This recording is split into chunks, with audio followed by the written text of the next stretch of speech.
Hey guys, what's going on? Welcome to Call of Duty Best Class Setup video.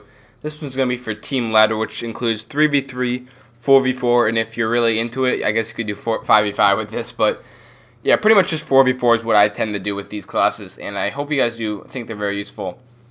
Make sure to like the video if you do like any of these classes, and let's get right into it. First one, same one I had on my singles class, which is the Remington. Obviously, I got the muzzle brake, the pistol, all that stuff. You can see all the perks. But one thing I want to just touch upon right off the bat here is on my first specialist for Team Ladder, I always have sleight of hand. That's because you're facing up against 4 people, and I think that sleight of hand is actually really beneficial. And in singles, obviously, sleight of hand doesn't do shit. And then for doubles, I don't feel like sleight of hand is really helpful. So I always use sleight of hand on all my specialists for the first perk. Just want to let you guys be aware of that right now. Then I got my default MCAR class right after that, and then I have a Vector class and a Bison class.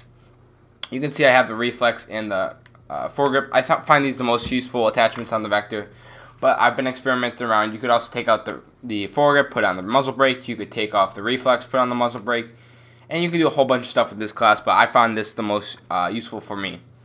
And then you can see I have the same perks as my Bison class, and all of these classes are the same exact perks, except instead of having a Semtex and stun, I just took that off and used those points towards steady aim. I have in this my Vector class and also my Bison class. And as you can see, I don't have foregrip on my Bison class. And this is because it is Team Ladder, and I primarily use this class in Sovereign, so I find that pre-firing and getting a lot of ammo out of your Bison is really helpful.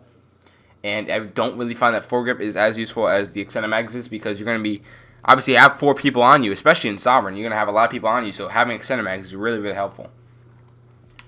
Then I got my my MTAR class, which is quite a creative class, honestly.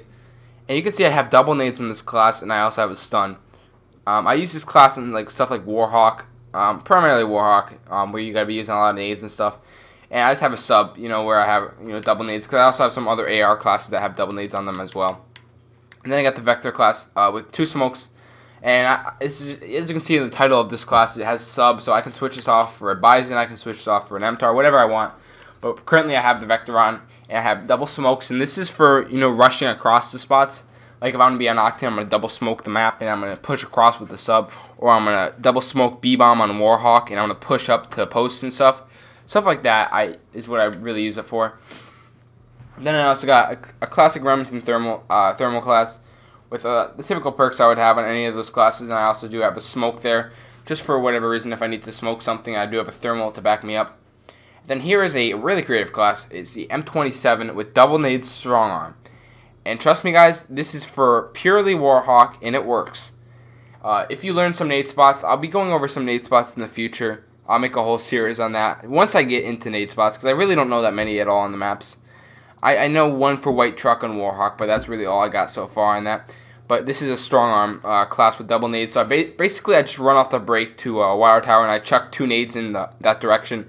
And typically I'll hit marker the first one, and then the second one will kill. And that's why I always do them back to back. And strong arm is how I reach from that far away. That's what I got with my M27. And then usually I'll just post up in Wire Tower or tin and kind of just make some picks off at B and try to work that B-bomb. And then here I got the same exact class as this one, except I don't have any nades. And I got M27, I do have Incog and double smokes. And this is for when we're on offense on Warhawk primarily. And I just double smoke the bomb, and I'll get behind the smoke, and I'll pretty much just thermal the area. And I don't need to worry about getting picked, because I know that I have Incog on.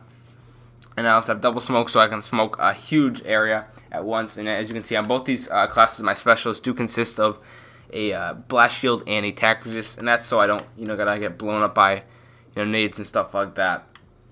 And then for my final class, which is actually a really, really good class, it's basically the same thing as I do for the LMG 2 nades, except I do have a trophy on that instead of ready up. And that's for this class works for offense and defense. I use it for both on Warhawk, and that's I lay down a trophy. Even if you're on defense, you can lay down a trophy, because people are gonna chuck nades over there. Because I do it on both sides. I chuck nades at Wire Tower and stuff, and I'm gonna be laying back there. I'm gonna want to have a trophy up guarding me, helping my team out with some nades and stuff like that. And then I do have the strong arm and double nades help me out as well. And this one I have sleight of hand as my second specialist. That's just because I prefer to have ready up at all times. And that's, I have that as my first specialist. Then right after that, I'll pick up sleight of hand right after that if I'm doing good with that class out. That's all for this one, guys. Hope you guys did enjoy my Team Ladder Best Class Setup video for Search and Destroy. on Game Battles. And yeah, if you guys like any of these costumes, make sure to like the video and become an avatar today. Make sure to click that subscribe button down below. I would greatly appreciate that. That's all for today, guys, and as usual, I'll catch you guys in the next one.